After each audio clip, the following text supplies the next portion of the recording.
SDV news కి స్వాగతం. ముందుగా ముఖ్యాంశాలు. ప్రతి జిల్లాలో ఎన్ని ఉద్యోగాలు కల్పించామనేది ప్రాతిపదికగా జిల్లా కలెక్టర్ పనిచేయాలి. కలెక్టర్లకు స్పష్టమైన ఆదేశాలు ఇచ్చిన ముఖ్యమంత్రి నారా చంద్రబాబు నాయుడు.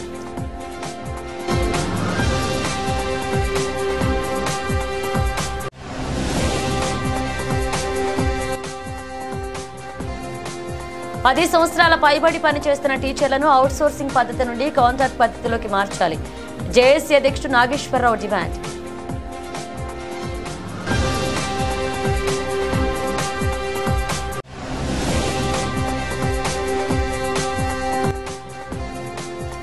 విద్యుత్ లైన్ల విషయంలో కలెక్టర్ జక్కంపూడి రైతులతో కమిటీ వేసి చర్చించి నిర్ణయం తీసుకోవాలి. వైసీపీ నేత పోతిన మహేష్ డిమాండ్.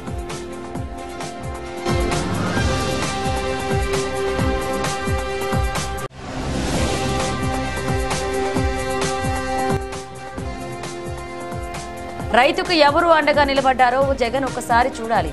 మంత్రి నాదెండ్ల మనోహర్ ఎద్దేవా.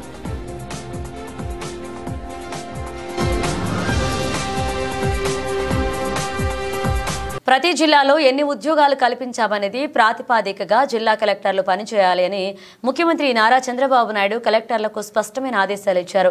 కలెక్టర్ల సదస్సులో భాగంగా రెండవ రోజు పరిశ్రమల శాఖ కార్యదర్శి యువరాజ్ ఆ శాఖ ప్రగతిపై ప్రజెంటేషన్ ఇచ్చారు. దీనిపై సీఎం మాట్లాడుతూ 20 లక్షల ఉద్యోగాల కల్పన ప్రభుత్వ లక్ష్యమని, ప్రతి జిల్లాలోనూ ఎన్ని పెట్టుబడులు వస్తున్నాయి, వచ్చిన పెట్టుబడుల ద్వారా ఎన్ని ఉద్యోగాలు కల్పించామనే అంశాలపై దృష్టి పెట్టాలన్నారు. ప్రతి జిల్లా కలెక్టర్ రాబోయే కలెక్టర్ల సదస్సుకు దీనిపైన స్పష్టమైన వివరాలతో రావాలని సూచించారు. పెట్టుబడులకు సంబంధించి జిల్లాల్లో నిర్వహించాల్సిన సమావేశాల పట్ల కలెక్టర్లు శ్రద్ధ కనబరచకపోవడంపై సీఎం అసంతృప్తి వ్యక్తం చేశారు. చిత్తూరు, అల్లూరి సీతారామరాజు జిల్లాల అసలు ఒక సమావేశం నిర్వహించకపోవడం సరికాదన్నారు. స్పీడప్ బిజినెస్ పనులు వేగవంతంగా చేయాలన్నారు. జిల్లాల్లో పరిశ్రమలు నెలకొల్పడంలో భూసేకరణలో రైతులను భాగస్వాములను చేయాలని ముఖ్యమంత్రి సూచించారు. రైతులందరూ కలిసి తమ భూములను ఒక ఇండస్ట్రియల్ పార్కుగా వారే అభివృద్ధి చేసుకుంటామని, ముందుకొస్తే వారికి ప్రోత్సాహం ఇవ్వాలని, రైతుల నుంచి పరిశ్రమల కొరకు భూములు సేకరించాల్సి వచ్చినప్పుడు వారిని భాగస్వామ్యులను చేసి అంతిమంగా భూములు ఇచ్చిన రైతులు ఎక్కువ లబ్ధి పొందేలాగా కలెక్టర్లు వ్యవహరించాలన్నారు. దీనికి అమరావతి రాజధానికి చేపట్టిన భూసేకరణను ఆదర్శంగా తీసుకోవాలన్నారు. గుర్తుపెట్టుకోవాల్సింది, ఒక ఆర్సీ మిత్తలు వచ్చి స్టీల్ ప్లాంట్ పెడతామంటే వాళ్ళకి ఐరన్ ఓర్ ఎన్ఎండిసి నుంచి రావాలి. చూస్తే వాళ్ళు మేము పెల్లెట్స్ తీస్తాం, ఇక్కడ ఇస్తాం, వాళ్ళు ఏమి కన్సెషన్ అడగడం లేదు. ఓపెన్ మార్కెట్ అని ఇస్తారు. ఓపెన్ మార్కెట్ ప్రకారం every time they will decide the price బట్టి అందరికి సప్లై చేస్తారు. వాళ్ళు అడిగింది ఏంటంటే, మాకు పైప్ లైన్ ఉంది, అక్కడ ఇమ్మనండి, మాకు రా మెటీరియల్ ఇస్తే మేము స్లర్రీ తెచ్చుకుంటాం, మాకు కాస్ట్ తగ్గుతుంది, రెండోది మాకు కంఫర్ట్ వస్తుంది, నేరుగా ప్లాంట్కి వస్తుంది అనేది వాళ్ళ ఐడియా. దానికోసం నేను అందరికీ ఫోన్లు చేసి రిక్వెస్ట్ చేస్తున్నాను. నేను ఎందుకు రిక్వెస్ట్ చేయాలి? కుమారస్వామికి ఇప్పుడు 3 సార్లు ఫోన్ చేశాను. అదే మరి ఎన్ఎండిసి చైర్మన్కి ఫోన్ చేశాను. అంటే మేము ఏ విధంగా పర్సనల్గా ఫాలో అప్ చేస్తున్నామంటే, వాళ్ళకు ఒక నమ్మకం, నీకు ఒక phone call, you telephone to me అని మేము చేస్తున్నాం. మీలో ఆ సీరియస్నెస్ రాకపోతే, మేము చెప్పిన తర్వాత మీరు ఒక చెవిలో ఇనేసి ఒక చెవిలో వదిలిపెడితే, it is the reflection of the government. అక్కడే ప్రాబ్లమ్స్ ఉంటాయి. All administration has to gear up. Once ఇదైతే, ఇప్పుడు ఉదాహరణకు విశాఖపట్నం మొన్న టీసీఎస్ 10,000 జాబ్స్ ఇస్తామని ముందుకు వచ్చారు. 10,000 కూడా ఎక్సీడ్ అవుతాయి. అది వచ్చినప్పుడు మీరు ప్రోయాక్టివ్గా వాళ్ళని ఎన్కాష్ చేసుకుంటే అక్కడ బెనిఫిట్ వస్తుంది మీకు. అదే సమయంలో ఇక్కడ ఐబిఎం లేకపోతే టీసీఎస్, ఐఐటి మెడ్రాస్ ముగ్గురు కలిసి క్వాంటమ్ కంప్యూటింగ్ కోసం డీప్ టెక్నాలజీ పోవాలని, they are coming with investment. There CRDA, all of you has to be proactive. నేను ఒకరిని కాదు, ఇక్కడ ఆల్ డిపార్ట్మెంట్స్ రీఓరియంటేషన్ వస్తే తప్ప ఇది సాధ్యం కాదు. ఇది నాకేం సంబంధం, ఎవరు వస్తే నాకేంటి, నేను కలెక్టర్ని లేకపోతే సెక్రటరీని, నేను మంత్రిని, అందరూ నా దగ్గర రావాలి అంటే మీకంటే బెటర్గా ఉండాలని వెళ్తారు. It is a competitive world. Competitive వరల్డ్లో ఎప్పుడు కూడా ఒకప్పుడు మన రాష్ట్రానికి ఇన్వెస్ట్మెంట్కి రావాలంటే భయపడేవాళ్ళు. దేనికి? ఆస్తులు సెటిల్మెంట్లు అయినాయి. పోర్ట్లు సెటిల్మెంట్ అయినాయి, ఇండస్ట్రీస్ని చేంజ్ చేశారు. ఏంటి నెపం ఏంటి? పొలిటికల్గా కావాలని వెనకబడి వాళ్ళందరినీ చేంజ్ చేస్తే ఈ రాష్ట్రంలో పెట్టాలి అనుకున్న వాళ్ళు కూడా వేరే రాష్ట్రాలకు వెళ్ళారు. పోతూ పోతూ కామెంట్ చేసి వెళ్ళారు. ఇంకా సత్యన ఆంధ్రప్రదేశ్గా రాము అని చెప్పేసి వెళ్ళారు. అంటే what it indicates? That is the credibility we have lost. అది రీబిల్డ్ చేయాలంటే మీ అందరిలో ఒక పాజిటివ్గా మళ్ళీ వస్తే తప్ప కొన్ని కంప్లైంట్స్ వస్తున్నాయి అక్కడక్కడ. మీరన్నీ బాగా మాట్లాడుతున్నారు సార్, మీరు చెప్తున్నారు, మీ వాళ్ళు లెక్క పెట్టుకోవడం లేదు. That attitude has to go. లేకపోతే 6 నెలలు బిజీగా ఉన్నాం, ఇప్పుడు ఇవ్వం, తర్వాత చూద్దాంలే. మనం ఏంటంటే ప్రతి ఒక్కరు speed of doing business, I'm talking repeatedly, reason is very clear. ఎంత తొందరగా వాళ్ళు గ్రౌండ్ చేస్తే ఒక్కసారి పెద్ద ప్రాజెక్ట్స్ 6 నెలలు సంవత్సరం కానీ లేట్ అయితే ఓవర్ రన్స్ అన్నీ కలిపి ఆ ప్రాజెక్ట్ అవైలబిలిటీ ఉండదు. You have to keep it in mind. ఒక ఎన్విరాన్మెంట్లు కావచ్చు, పొల్యూషన్ కావచ్చు, లేకపోతే ల్యాండ్ అలాట్మెంట్ కావచ్చు, లేకపోతే మీరు ఇండస్ట్రీ క్లియరెన్స్ కావచ్చు, ఏదైనా కానీ. అదే మరికి 14 డిపార్ట్మెంట్లు ఇచ్చాను ఇక్కడ. ఈ 14 డిపార్ట్మెంట్ కూడా మీరు చూస్తే animal husbandry, CRDA, EDB, food processing, higher education, housing, I&I, ITEC, MAUD, mining, NEDCAP, roads and buildings, skill development, tourism. These are all various departments are going to create jobs. దీన్ని ఎప్పటికప్పుడు మనం monitor చేసి ఇవన్నీ కూడా stream line చేస్తే jobs వస్తాయి. మనం Swarnandhra Pradesh document ఇచ్చినా, ఇంకోటి ఇచ్చినా, అన్నీ ఇచ్చినా మనం ఎగ్జిక్యూషన్ ఇస్ ఇంపార్టెంట్. అందుకే ఇది అవుతానే నెక్స్ట్ సబ్జెక్ట్ అయిన తర్వాత నేను టూరిజం కూడా తీసుకోవాలని. Tourism is one of the biggest employment generation. గిరిజన సంక్షేమ గురుకులాలలో 10 సంవత్సరాల పైబడి పనిచేస్తున్న టీచర్లను అవుట్సోర్సింగ్ పద్ధతి నుండి కాంట్రాక్ట్ పద్ధతిలోకి మార్చాలి అని జేఏసీ అధ్యక్షుడు నాగేశ్వరరావు డిమాండ్ చేశారు. ఉపాధ్యాయ వ్యవస్థలో దేశంలో ఎక్కడ అవుట్సోర్సింగ్ పద్ధతి లేదు అన్నారు. ఈ వ్యవస్థలో ఈ పద్ధతి ఎందుకు అని నాగేశ్వరరావు ప్రశ్నించారు. ఆంధ్రప్రదేశ్ గిరిజన సంక్షేమ గురుకుల అవుట్సోర్సింగ్ లెక్చరర్స్ యూనియన్ ఆధ్వర్యంలో టీచర్లను అవుట్సోర్సింగ్ పద్ధతి మార్చాలని డిమాండ్ చేస్తూ ధర్నా చౌక్లోని నిరసన కార్యక్రమాన్ని నిర్వహించారు. జేఏసీ అధ్యక్షుడు నాగేశ్వరరావు ఈ శిబిరానికి వచ్చి టీచర్లకు సంపూర్ణ మద్దతు ప్రకటించారు. ఈ సందర్భంగా ఆయన మాట్లాడుతూ ఏపీ గిరిజన సంక్షేమ గురుకులాల్లో పనిచేస్తున్న టీచర్లను అవుట్సోర్సింగ్ నుండి కాంట్రాక్ట్ పద్ధతిలోకి తక్షణమే మార్చాలన్నారు. ఉపాధ్యాయుల అవుట్సోర్సింగ్ పద్ధతి దేశంలో ఏ రాష్ట్రంలో కూడా ఈ పద్ధతి లేదు అన్నారు. మారుమూల ప్రాంతాల్లో గిరిజన పిల్లలకు విద్యాబుద్ధులు నేర్పిస్తున్న ఈ టీచర్లను అవుట్సోర్సింగ్ పద్ధతిలో మార్చాలన్నారు. యూనియన్ అధ్యక్షుడు కె లక్ష్మీనాయక్ మాట్లాడుతూ గత నెల రోజులుగా గిరిజన గురుకుల పాఠశాలల్లో పనిచేస్తున్న ఉపాధ్యాయులు న్యాయం, డిమాండ్ల పరిష్కారం కోసం ఉద్యమాలు చేస్తున్నప్పటికీ రాష్ట్ర ప్రభుత్వం సరైన రీతిలో స్పందించడం లేదన్నారు. టీచర్ల న్యాయమైన కోరికలను పరిశీలించవలసిన బాధ్యత ఎన్డీఏ ప్రభుత్వంపై ఉందన్నారు. సెక్రటరీ మల్లికార్జున నాయక్ మాట్లాడుతూ కుటుంబాలకు దూరంగా ఉంటూ మారుమూల ప్రాంతాల్లో ఉన్న గిరిజన పిల్లలకు విద్యాబుద్ధులు నేర్పిస్తున్న టీచర్ల పట్ల ఎన్డీఏ ప్రభుత్వం నిర్లక్ష్యంగా వ్యవహరించడం సరైన పద్ధతి కాదన్నారు. గిరిజన సంక్షేమ గురుకుల పాఠశాలలో పనిచేస్తున్న ఉపాధ్యాయులు చాలా తక్కువ జీతానికి పనిచేస్తున్న వారిపై రాష్ట్ర ప్రభుత్వం తక్షణమే స్పందించవలసిన అవసరం ఎంతైనా ఉందన్నారు. టీచర్ల సమస్యలను పరిష్కరించకపోతే టీచర్ల ఉద్యమం మరింత ఉధృతం చేస్తామన్నారు. రాష్ట్ర వ్యాప్తంగా గిరిజన గురుకులాల చేస్తున్న టీచర్లు ధర్నా కార్యక్రమంలో పాల్గొన్నారు. నమస్కారం అండి, నా పేరు మల్లికార్జున నాయక్. నేను గిరిజన గురుకుల అవుట్సోర్సింగ్ ఉపాధ్యాయుల రాష్ట్ర ప్రధాన కార్యదర్శిగా పనిచేస్తున్నాను. ఇక్కడ మేము ఈరోజు దాదాపుగా 26 రోజులు అవుతుంది మేము ఇక్కడ నిరసన కార్యక్రమం చేసి. ఎందుకు మేము ఈ కార్యక్రమం చేస్తున్నామంటే మేము మా యొక్క న్యాయమైన సమస్యల కోసము మేము ప్రభుత్వానికి ఎన్నోసార్లు విన్నవించుకున్నాము, అధికారుల చుట్టూ తిరిగాము, తర్వాత మంత్రుల చుట్టూ కూడా తిరిగాము. కానీ ఎవరు కూడా మా సమస్యను పట్టించుకోకుండా మా యొక్క జీవితాలను బలి చేస్తున్నారని చెప్పే ఉద్దేశంతో మేము అందరం కూడా బాధతో ఈరోజు ఇక విజయవాడ ధర్నా చౌక్ దగ్గర వచ్చి నిరసన కార్యక్రమం చేస్తున్నాము. సార్, మేము మా గురుకులంలో దాదాపు 10 నుంచి 15 సంవత్సరాల నుంచి మేము పనిచేస్తున్నాము. మేము అతి తక్కువ జీతమైనటువంటి 9,500 రూపాయలు ఒక పీటీ టీచర్ కంటే ఆర్ట్ అండ్ క్రాఫ్ట్ టీచర్కి ఇస్తారు. ఈ 9,500 జీతంతో మేము ఈరోజు గురుకులలో ఉన్న టీచర్లు 24/7 మాత్రం డ్యూటీలు చేసుకుంటూ మేము మా ఫ్యామిలీని దూరం పెట్టుకొని, మా పిల్లలకు మా అందరిని దూరం పెట్టుకొని మేము ఇక్కడ పనిచేస్తుంటే మాకు 9,500 రూపాయలతో మేము మా కుటుంబాన్ని ఎలా పోషించగలము? ఒకసారి ప్రభుత్వం ఆలోచన చేయాలి సార్. మేము ఈరోజు ప్రభుత్వానికి వ్యతిరేకంగానో లేకపోతే డిఎస్కి వ్యతిరేకంగానో వచ్చి మేము ఇక్కడ నిరసనలు చేయలేదు. మా న్యాయమైన సమస్యలు మీరు పరిష్కరించండి అని చెప్పి మేము విన్నవించుకుంటున్నాము. మేమేం పెద్ద పెద్ద కోరికలు అడగట్లేదు సార్. అన్ని గురుకులాలలో ఏ విధంగా అయితే జీతాలు ఇస్తున్నారో, అక్కడ ఉన్నటువంటి ఉపాధ్యాయులను ఏ విధంగా అయితే అవుట్సోర్సింగ్ నుంచి కాంట్రాక్ట్ కన్వర్ట్ చేశారో, అదేవిధంగా వాళ్ళకి అక్కడ ఉద్యోగ భద్రత అనేది ఒకటి ఏ విధంగా ఇస్తున్నారో అదే అడుగుతున్నాం మేము. మీరు కూడా ఆలోచన చేయండి మేడం. పెద్దవాళ్ళు అందరూ కూడా, మినిస్టర్లు కానీ, తర్వాత మన గురుకుల అధికారులు కూడా, మేము మిమ్మల్ని ఇబ్బంది పెట్టాలని, మా గిరిజన విద్యార్థులకు ఇబ్బంది పెట్టాలని అయితే మేము అనుకోవట్లేదు. మా న్యాయమైన సమస్యలు మీరు చేసి మాకు కాంట్రాక్ట్ చేసి తర్వాత మాకు 22 PRC జీతాలు చెల్లించి మాకు మెగా డిఎస్లో 1143 పోస్టులు చూపించడం జరిగింది. అవి మినహాయించి మాకు ఉద్యోగ భద్రత ఇవ్వండి. మీరు మాకు అది ఏదైతే ఉందో అది విత్ పేపర్ రూపంలో, జీవో రూపంలో మాకు ఇస్తే మేము ఈ నిరసన అనేది ఇప్పుడే విరమించడానికి కూడా సిద్ధంగా ఉన్నాము. కానీ మేము 26 రోజులు అవుతున్నా కానీ మాకు ప్రభుత్వం నుంచి ఎటువంటి హామీ లేదు. మా జీతాలు కూడా ఇంతవరకు నిన్న పడింది జీతాలు మాకు, అంటే 1వ తేదీ పడాల్సిన జీతాలు కూడా 10వ తేదీ దాకా ఆపి మరి మమ్మల్ని ఇబ్బంది పెట్టారు. కాబట్టి ఇలాంటి ఇబ్బందికరమైన ఏం చేయకుండా మేము కూడా గిరిజన బిడ్డలమే, ఇక్కడ ఉన్నటువంటి ఉపాధ్యాయులందరూ కూడా గిరిజనులు, దళితులు ఉన్నాము. మా సమస్యలు మీరు పరిష్కరించి ఖచ్చితంగా మాకు న్యాయం చేస్తారని నమ్మకం ఉంది కూటమి ప్రభుత్వం పైన. ఖచ్చితంగా మన గిరిజన మంత్రి గారు, అలాగే మా విద్యాశాఖ మంత్రి గారు, డిప్యూటీ సీఎం గారు కూడా మాకు న్యాయం చేస్తారని చెప్పి కోరుకుంటాం సార్. ఎందుకంటే ఇక్కడ 1659 మంది కుటుంబాలు ఆధారపడి ఉన్నాయి. మేమందరం కూడా మాకు న్యాయం చేయకపోతే ఈ యొక్క రోడ్డు మీద పడాల్సిన సిచ్యువేషన్ ఉంది. కాబట్టి ప్రభుత్వం మాకు న్యాయం చేస్తారని చెప్పి కోరుకుంటున్నాం సార్.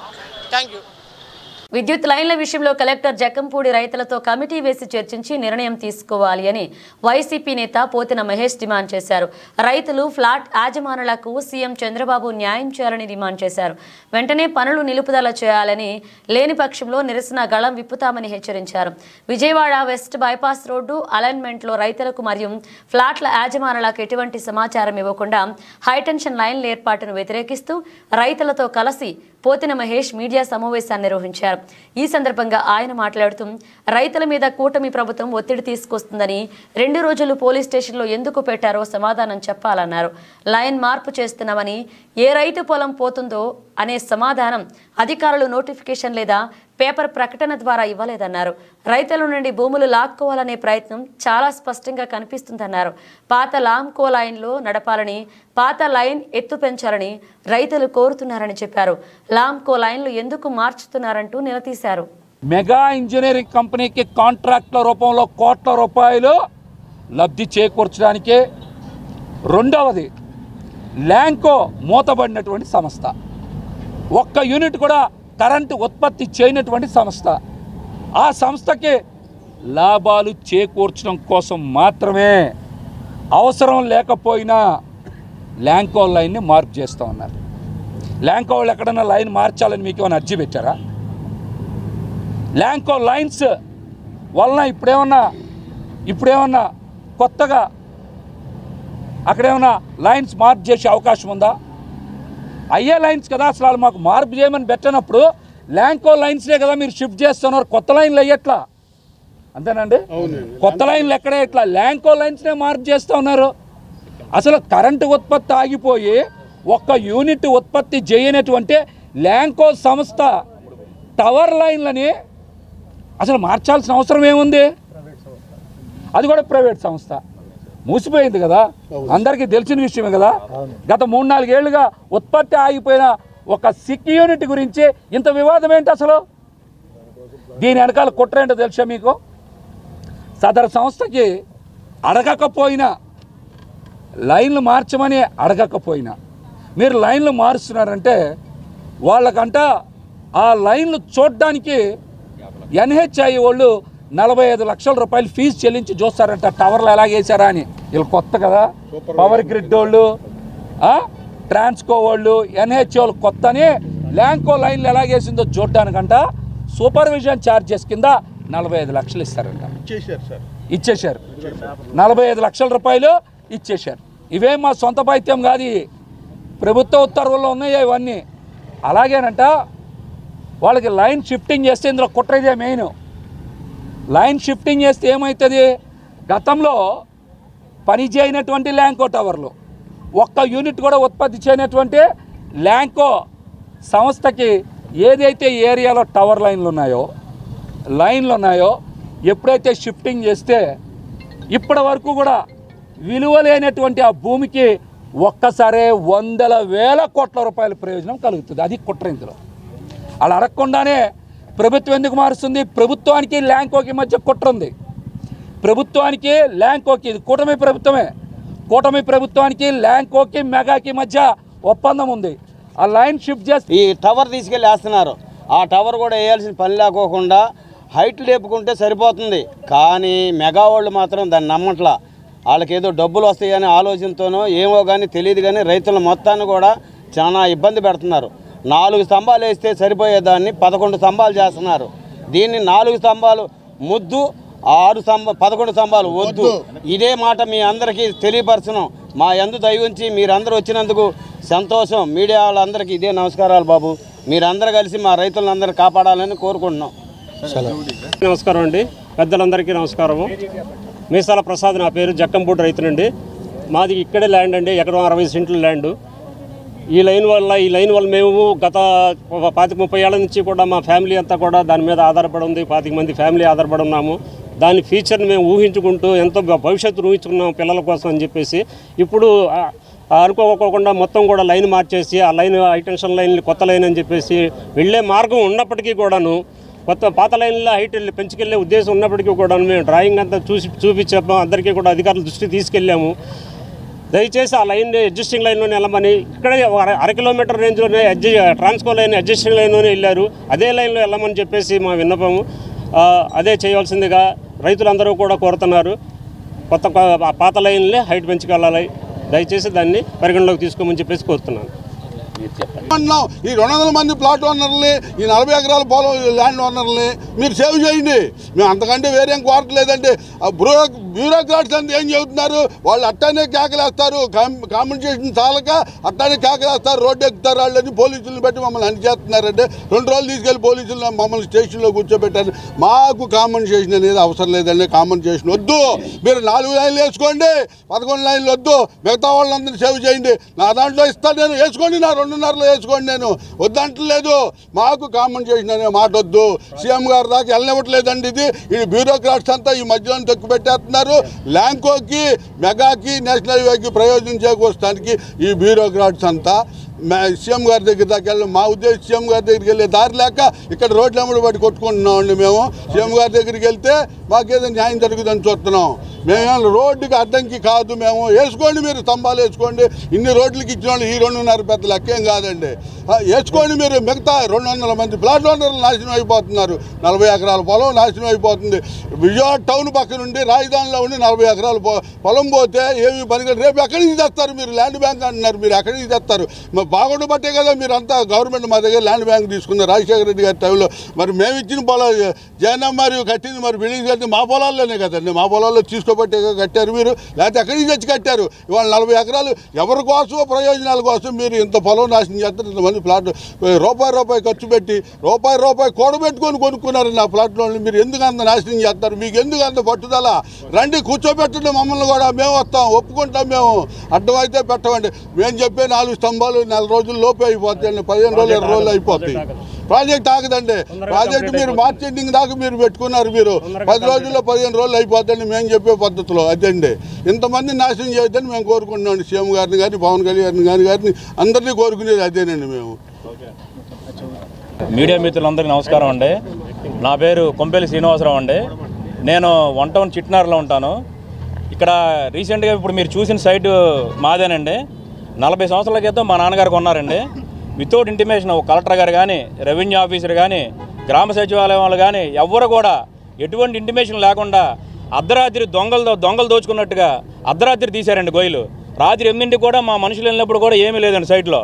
పొద్దున్న 9 o'clock నాకు ఫోన్ వచ్చింది ఏరియా నుంచి, మీ సైట్లో పెద్ద గొయ్యి తీశారండి అని. ఉన్న బలంగా నేను మా మాయ ఇద్దరం కలిసి గబగబా వచ్చాం. వస్తే ఇక్కడ 10 మంది 20 మంది పోలీసులను పెట్టి, ఎస్ఐ గారిని పెట్టి మా మీద ఇక్కడ లోపల సైట్లో కూడా వెళ్ళకుండా ఆపారండి. మేము ఆగలేదండి. మా సైట్లో మాకు హక్కు ఉందని చెప్పి వెళ్ళి సైట్లోకి వెళ్ళి మేము మట్టి గిట్టి అంతా కూడా పూర్పించుకున్నామండి మా సొంత డబ్బులతో. ఇలా చేయడం ఎంతవరకు కరెక్ట్ అండి? కనీసం ఇంటిమేషన్ లేకుండా ఎవరి స్థలాల్లోకి వచ్చేస్తారండి? ఎమ్మెల్యే ఇళ్లలో పిల్లర్లు వేస్తే ఒప్పుకుంటారా? కలెక్టర్ ఇళ్లలో పిల్లర్లు వేస్తే ఒప్పుకుంటారా? ఏంటండి ఇది దౌర్జన్యం? ఎవరు కూడా కనీసం స్పందించట్లా. ఏదంటే అరెస్టులు చేస్తున్నారు రైతులు అంటే ఎవరండి? మనకు అన్నం పెట్టేవాళ్ళండి. వాళ్ళు జైల్లో పెడతారా 2 రోజులు 3 రోజులు? ఏం అధికారం ఉంది మీకు? ఎవరి దగ్గర సంతకాలు తీసుకున్నారు? ఎవరు అడిగారు మీరు? అసలు కలెక్టర్ గారు సంప్రదించారా? ఎంఆర్ఓ గారు సంప్రదించారా? ఎమ్మెల్యే గారు అసలు సంప్రదించారా? ఎంపీ గారు ఏదీ లేదు. ఎవరి దగ్గరికి వెళ్ళనివ్వట్లేదు. మాకేమో సీఎం గారి దగ్గరికి వెళ్దామంటేనే మాకేమో అనుమతి ఇవ్వట్లేదు. కలెక్టర్ ఆఫీస్కి వెళ్తున్నాం, రోజుల తరబడి వెయిటింగ్ చేయించి రైతులు నానా ఇబ్బందులు పెడుతున్నారంట. ఎంతవరకు ఇది కరెక్ట్? వాళ్ళు అలైన్మెంట్ డిజైన్ చేశారు. 4 టవర్లు వేస్తే సరిపోద్ది, 11 టవర్లు వేయాల్సిన అవసరం లేదు. ఒక ఆల్రెడీ ఎగ్జిస్టింగ్ ఉన్న లైన్లో ల్యాంకాల్ లైన్లో దాన్ని హైట్ పెంచుకొని పోతే సరిపోతుంది సార్. అప్పుడు ఆ లైన్ ఉండగానే మేము కొనుక్కున్నాము. ఇప్పుడు ఏమైందంటే ఆ లైన్ తీసేసి ఆ లైన్ కాకుండా పక్క లైన్లో నుంచి వేరే లైన్ వేయడం వల్ల దగ్గర 40 నుంచి 50 మంది ప్లాట్ ఓనర్స్ అంతా లాస్ అవుతున్నారు సార్. దానివల్ల ఏంటంటే మొత్తం మనం తీసుకున్న డబ్బులు 20 లక్షలు పెట్టి కొనుక్కుంటే వాళ్ళు 20,000 కూడా రావట్లేదు సార్. మనకి అది బఫర్ జోన్ కింద వస్తే 120 మీటర్ల వరకు బఫర్ జోన్ అంటున్నారు. అది ఇల్లు కట్టుకోవడానికి కూడా పర్మిషన్ లేదని చెప్పేసి సిఆర్డీఏ వాళ్ళు వాళ్ళు పేపర్ లిఖితపూర్వకంగా ఇవ్వడం జరిగింది. దయచేసి ఏంటంటే ఈ రైతులతో పాటు మేము కూడా ఉన్నాం. ప్లాట్ ఓనర్స్ కూడా దగ్గరగా 40-50 మంది ఉన్నారు. అది అప్రూవల్ లేఅవుట్ అండి, అది జనచైతన్య లేఅవుట్ వెంచర్. అది దయచేసి ఈ సత్వరం గవర్నమెంట్ స్పందించి మాకు న్యాయం చేయాలని కోరుతున్నాం సార్. ఆల్రెడీ ఇక్కడ ఉన్న లైన్ అండి, ఇది ఆల్రెడీ మనకి ఎగ్జిస్టింగ్ లైను. ఈ ఉన్న రోడ్డుకి ఇది పాత లైను, ఇది కొత్త లైన్ వేయడం వల్ల దగ్గర 50-60 ప్లాట్లు లాస్ అవుతున్నాం సార్. మేము కొనుక్కున్న అప్పులు కూడా తీరలేదు. చిన్న ఉద్యోగాలు చేసుకొని చేస్తే వ్యాపారం చేసుకునే వాళ్ళం కాదండి. చిన్న ఉద్యోగాలు అప్పులు కూడా తీరని పరిస్థితుల్లో ఇంకా ఈ మొత్తం జీరో అయిపోతుంది సార్. 20 లక్షలు ఉన్న ప్లాట్ 20,000 వస్తుంది. దయచేసి గవర్నమెంట్ అంటేనే స్పందించి మా లైన్ మా ప్లాట్ల మీద ఏదైతే లైన్ వస్తుందో దాన్ని పక్కకేసి ఆల్రెడీ ఎగ్జిస్టింగ్ లైన్ మీద వేయాలని కోరుతున్నాం సార్. దీని గురించి సత్వరమైన నిర్ణయం తీసుకుని మాకు న్యాయం చేయాలని కోరుతున్నాం సార్. మీ పేరు చెప్పారా? నా పేరు జి వెంకటేశ్వరరావు సార్, విజయవాడ నున్న దగ్గర జనచైతన్య వెంచర్లో ప్లాట్ సార్. రైతుకు ఎవరు అండగా నిలబడ్డారో జగన్ ఒకసారి చూడాలని మంత్రి నాదెండ్ల మనోహర్ వ్యాఖ్యానించారు. ధాన్యం కొనుగోళ్లపై జగన్ చేసిన వ్యాఖ్యలపై ఎక్స్ వేదికగా మంత్రి స్పందించారు. మీ హయాంలో ఈ సమయానికి కేవలం 8.23 లక్షల మెట్రిక్ టన్నుల ధాన్యమే సేకరించారు. బాధ్యత కలిగిన మా కూటమి ప్రభుత్వం 15.40 లక్షల మెట్రిక్ టన్నుల ధాన్యం సేకరించింది. 48 గంటల్లోపే డబ్బులు జమ చేస్తున్నాం. జగన్ పాలనలో ఏ రోజైనా రైతులకు సక్రమంగా చెల్లింపులు చేశారా? గోతాలు కూడా సరిపడా ఇవ్వలేకపోయారని రైతులను దగా చేసిన మీకు నిరసన ర్యాలీలు చేసే అర్హత ఉందా అని నాదెండ్ల మనోహర్ నిలదీశారు. నేను ఈ అంశం రేజ్ చేశాను సార్. ఆ రోజున దాదాపు 6 లక్షల పెన్షన్లు చివరి ప్రెస్ కాన్ఫరెన్స్లో వీళ్ళు సడన్గా పెంచేసి రాష్ట్ర వ్యాప్తంగా చాలామంది ఎలిజిబిలిటీ ఇచ్చారని చెప్పాను సార్. నేను అది దాదాపు మనకి ఇప్పుడు సర్పాల్ చేసిన ప్రిలిమినరీ సర్వేలో అట్లా అనిపిస్తోంది. I request you to give directions to all the collectors. My next meeting lopu a verification jaragali sir. Next 3 months total verification మీరు చేసిన తర్వాత మీ వెరిఫికేషన్ అయిన తర్వాత నేను ఒక 5% 10% వెరిఫై చేస్తాను. అప్పుడు కూడా తప్పులు ఉంటే మీరు కూడా you will be held responsible. Go with objective way and get it done. క్రీడలు శారీరక మానసిక ఉల్లాసాన్ని పెంపొందిస్తాయని రైల్వే డిఆర్ఎం నరేంద్ర పాటిల్ అన్నారు. కేంద్రీయ విద్యాలయంలో నిర్వహిస్తున్న 2024 యాన్యువల్ స్పోర్ట్స్ ను ఆయన ప్రారంభించారు. విద్యార్థులను ఉద్దేశించి మాట్లాడుతూ చదువు ఎంత ముఖ్యమో స్పోర్ట్స్ కూడా అంతే ముఖ్యమన్నారు. మధునానగర్లోని కేంద్రీయ విద్యాలయం బ్రాంచ్లో 2024 యాన్యువల్ స్పోర్ట్స్ డే ఘనంగా జరిగింది. Vijayawada railway division DRM Narendra Patil sports day ప్రారంభోత్సవానికి ముఖ్య అతిథిగా హాజరయ్యారు. జాతీయ జెండా ఆవిష్కరించిన అనంతరం స్పోర్ట్స్ ను ఆయన ప్రారంభించారు. విద్యార్థుల కేరింతల నడుమ సాగిన స్పోర్ట్స్ డే వేడుకల్లో స్టూడెంట్స్ ప్రదర్శించిన సాంస్కృతిక కార్యక్రమాలు అబ్బురపరిచాయి. టార్చ్ సెరమనీ చేపట్టారు. వివిధ విభాగాల్లో నిర్వహించిన ఆటల పోటీలలో విద్యార్థుల ప్రతిభను చాటారు. ఈ సందర్భంగా విద్యార్థులను ఉద్దేశించి ముఖ్య అతిథి మాట్లాడుతూ ప్రతి మనిషి జీవితంలో విద్యకు ఎంత ప్రాధాన్యత ఉందో స్పోర్ట్స్ కు అంతే ప్రాధాన్యత ఉందన్నారు. మానసిక శారీరక ఉల్లాసాన్ని నింపడంతో పాటు మంచి వ్యక్తిత్వం, గెలుపు ఓటములు జీవితంలో ఎన్నో నేర్పిస్తాయన్నారు. ఈ కార్యక్రమంలో కేంద్రీయ విద్యాలయ ఉపాధ్యాయులు, విద్యార్థులు, తల్లిదండ్రులు పాల్గొన్నారు. స్పోర్ట్స్ లో విజేతలైన వారికి బహుమతులను అందజేశారు. Today we have commenced the annual sports day of Kendriya Vidyalaya number 1 Vijayawada, and there is a lot of enthusiasm amongst the students. There are a lot of students who have participated in various SGF and brought medals for the Kendriya Vidyalaya, and there are a lot of students in various disciplines like archery, chess and other disciplines, skating, who have brought laurels for the Kendriya Vidyalaya. I thank our management and our especially our principal Sharmaji for arranging such a grand event and inculcating belief of sports and generating a sport consciousness amongst the students. Thank you. Sports and గేమ్స్కి తర్వాత ఈబీఎస్బి కళా ఉత్సవ్ అన్నిటికీ ప్రోత్సహిస్తుంది. పిల్లలకి all round development రావాలని, ఒక్క చదువు పురుగులే కాకూడదని, పుస్తక పురుగులే కాకూడదని అనే భావంతో పిల్లల్ని ఎంకరేజ్ చేస్తుంది. వాళ్ళకి ట్రైన్ ఫేర్ నుండి ఎయిర్ ఫేర్ వరకు ఇచ్చి భారతదేశంలో అన్ని చోట్ల పార్టిసిపేట్ చేయడానికి ఎంకరేజ్ చేస్తుంది. మా పిల్లలు చెస్, స్విమ్మింగు, స్కేటింగు, తర్వాత ఆర్చరీ, పలు క్రీడా విభాగాల్లో పార్టిసిపేట్ చేసి మెడల్స్ తీసుకుని వస్తారనమాట. సో ఇది ఈ స్పోర్ట్స్ డే అనేది దాదాపుగా 400 ఈవెంట్స్ కండక్ట్ చేసి, హౌస్ వైస్ ఈవెంట్ కండక్ట్ చేసి, వాళ్ళకి culmination of the entire sports event is sports day. So we give prizes to all of them and I thank all the media personnel who have I request them to encourage them by publishing in their esteemed dailies. Thank you so much. రాష్ట్రంలో పర్యాటక రంగ అభివృద్ధికి మరిన్ని చర్యలు తీసుకోవాలని CM Chandrababu అధికారులను ఆదేశించారు. ప్రపంచ స్థాయి హోటల్స్ రాష్ట్రానికి వచ్చేలాగా ఆకర్షించాలని సూచించారు. రెండవ రోజు కలెక్టర్ల సదస్సులో పర్యాటక శాఖపై సీఎం చంద్రబాబు సమీక్షించారు. ఈ సందర్భంగా కలెక్టర్లకు పలు సూచనలు చేశారు. రాష్ట్రంలో ఈవెంట్స్ నిర్వహించేందుకు క్యాలెండర్ సిద్ధం చేయాలని, సాంప్రదాయాలు, కళలు, పండుగలకు ప్రాచుర్యం కల్పించేందుకు ఏడాది పొడవునా ఈవెంట్స్ ప్లాన్ చేసుకోవడంపై దృష్టి సారించాలని ఆయన సూచించారు. కడపలో ఉండేటి గండికోట, ఇది గ్రాండ్ కెనన్ కంటే బ్యూటిఫుల్గా ఉంటుంది. దానికి వాటర్ ఉండదు, దీనికి వాటర్ కూడా ఉంటుంది. One of the best place. ఇటీవల కాలంలో దాన్ని ఏమీ లేని ప్రపంచం అంతా మార్కెట్ చేస్తారు. People rated 10th most beautiful place in the world Gandikota. దాన్ని మార్కెటింగ్లో zero marketing. We are unable to recognize our potential, I can say. ఇప్పుడు తిరుపతి ఉంది. తిరుపతి హైయెస్ట్ పిలిగ్రిమేజ్ వచ్చే centre Tirupati. Domestic tourist maximum తిరుపతికి వస్తారు, కానీ వాళ్ళు వచ్చేదంతా కూడా 1 డే కూడా ఉండడం లేదు. That is where we are unable to create that ecosystem, I can say very clearly. ఇది 1-2 సార్లు ప్రయత్నాలు చేశాం. ఇప్పుడు తిరుపతిలో అంత పెద్ద పిలిగ్రిమేజ్ సెంటర్లో తిరుపతిలో హోటల్స్ లేవు. వచ్చిన వాడు మామూలు చిన్న చిన్న హోటల్స్ ఉన్నాయి, హోటల్స్లో ఉండి వెళ్ళిపోతున్నారు. Over a period of time spend చేయాలంటే ఈవెంట్స్ కానీ హోటల్స్ కానీ లేని పరిస్థితి వచ్చింది. ఇప్పుడు ఇవన్నీ డెవలప్ చేయాలి. మైస్ డెస్టినేషన్ కింద ఇప్పుడు హోటల్స్ అన్నీ కూడా చాలామంది ముందుకు వస్తున్నారు. దానికి ప్రాపర్గా మీరు ఈచ్ డిస్ట్రిక్ట్ మీరు ఒకసారి ఎగ్జామిన్ చేసుకోండి. ఒక ప్రాపర్ హోటల్ ఒకటి కూడా లేదు కొన్ని జిల్లాల్లో. రాష్ట్రంలో కూడా లేవు, మీ జిల్లాలో మరీ లేవు. అక్కడక్కడ ఇప్పుడు ఒకప్పుడు విజయవాడలో కూడా హోటల్స్ లేవు, ఓన్లీ ఒకటి 2 ఉండేటివి. ఇప్పుడు కొన్ని వచ్చాయి, అవి చాలు.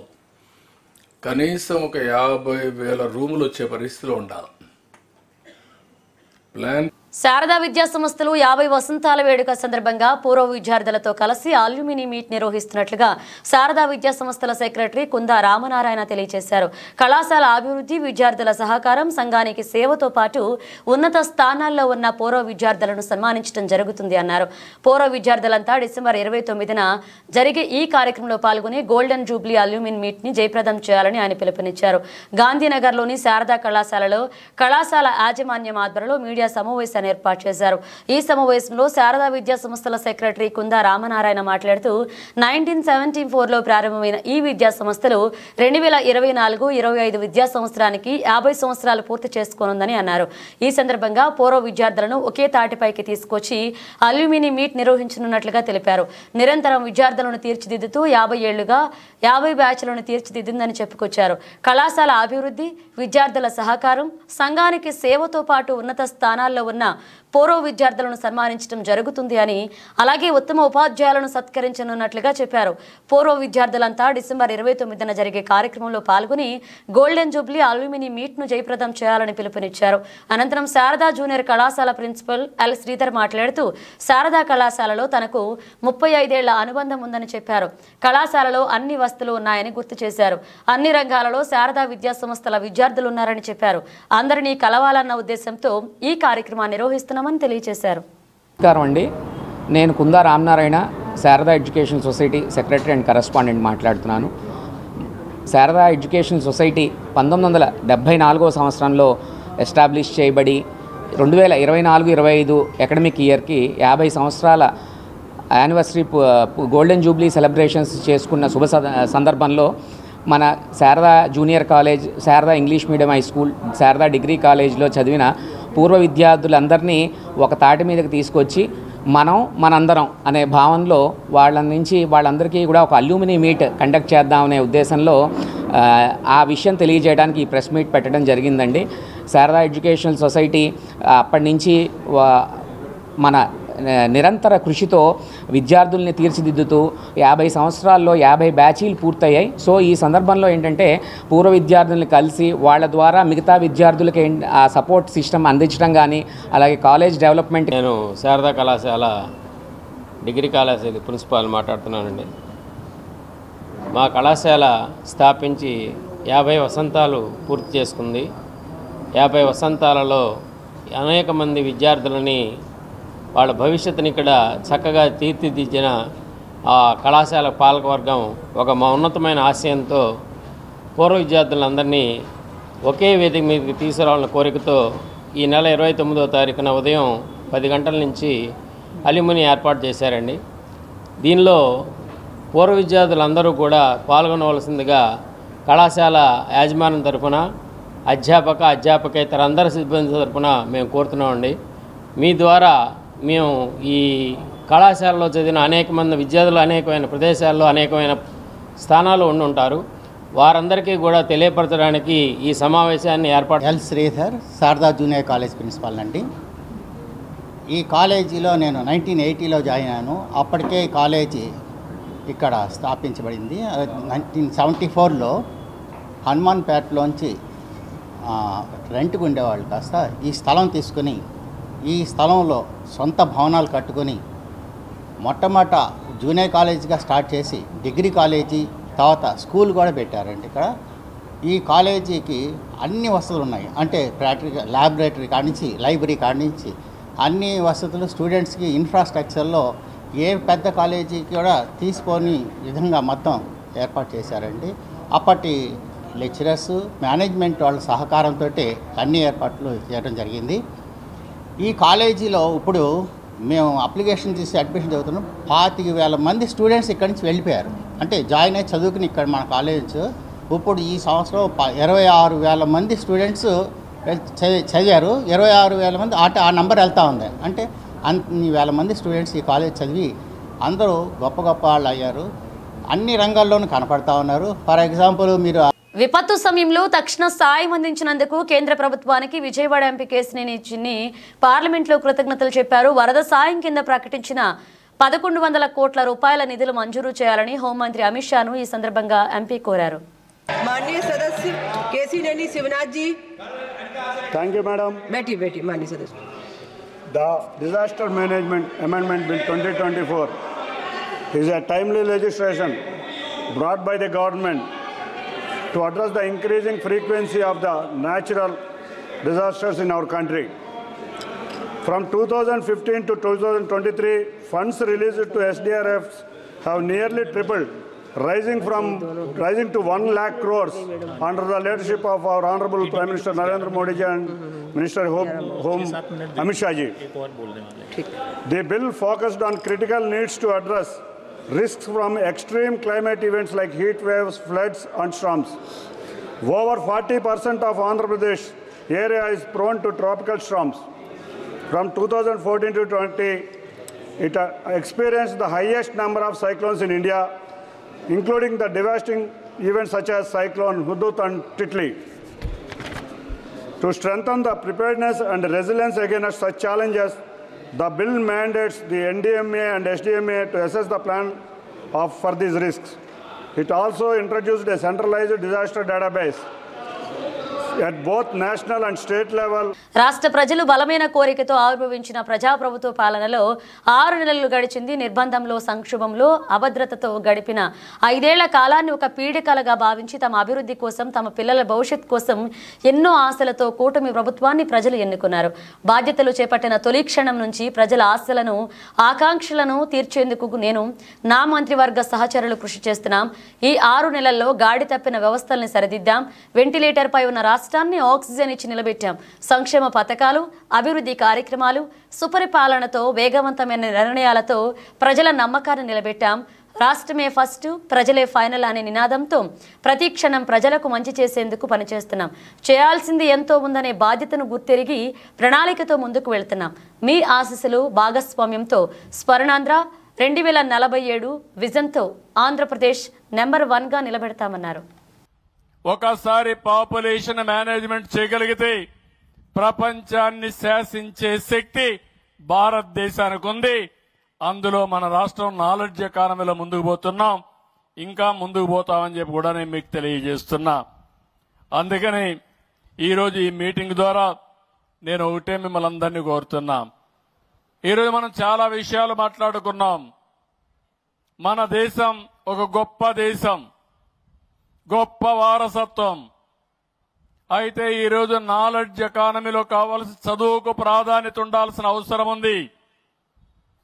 దానికి ఈరోజు మీటింగ్ నాంది పలుకుతుంది, పెను మార్పులకు దారి తీస్తుంది. తద్వారా భవిష్యత్తులో ప్రపంచంలో ఎక్కడ మాట్లాడినా నాలెడ్జ్ ఎకానమీ ఎక్కడ పుట్టింది, ఎక్కడ బాగున్నారంటే దానికి చిరునామాగా ఆంధ్రప్రదేశ్ వస్తుంది. నా ఆలోచన ఒకటే, ఈ పిల్లల భవిష్యత్తు కోసం నేను ఆలోచిస్తున్నా. ప్రపంచంలో జరిగే అభివృద్ధి అంతా కూడా ముందే ఆలోచించి అది తీసుకొచ్చే బాధ్యత నాది.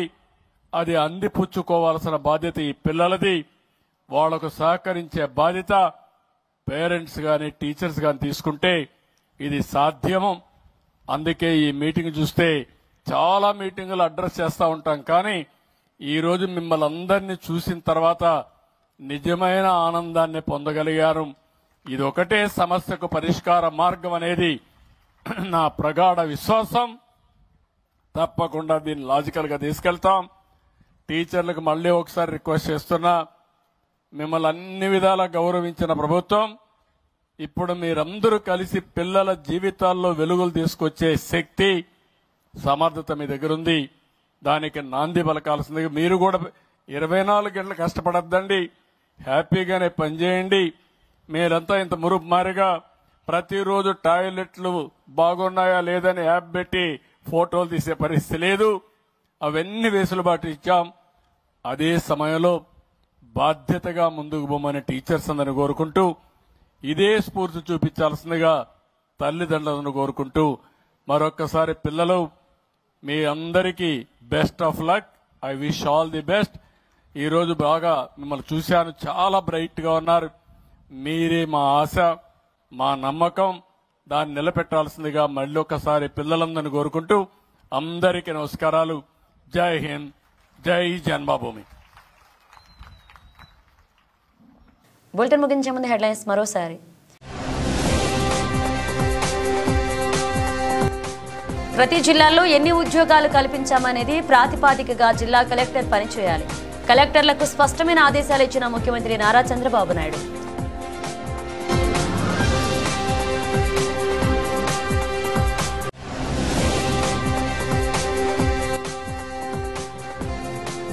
పది సంవత్సరాల పైబడి పనిచేస్తున్న టీచర్లను అవుట్సోర్సింగ్ పద్ధతి నుండి కాంట్రాక్ట్ పద్ధతిలోకి మార్చాలి. జేఏసీ అధ్యక్షుడు నాగేశ్వరరావు డిమాండ్.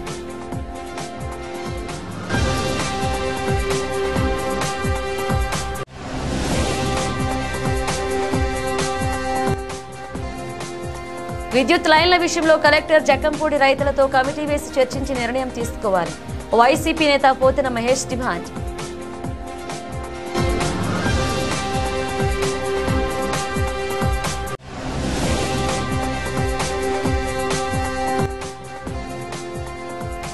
రైతుకు ఎవరు అండగా నిలబడ్డారో జగన్ ఒకసారి చూడాలి.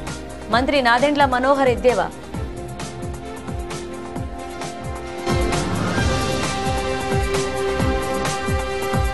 ఇవి బులెటిన్ అప్డేట్స్. మన అప్డేట్స్తో మళ్ళీ కలుద్దాం.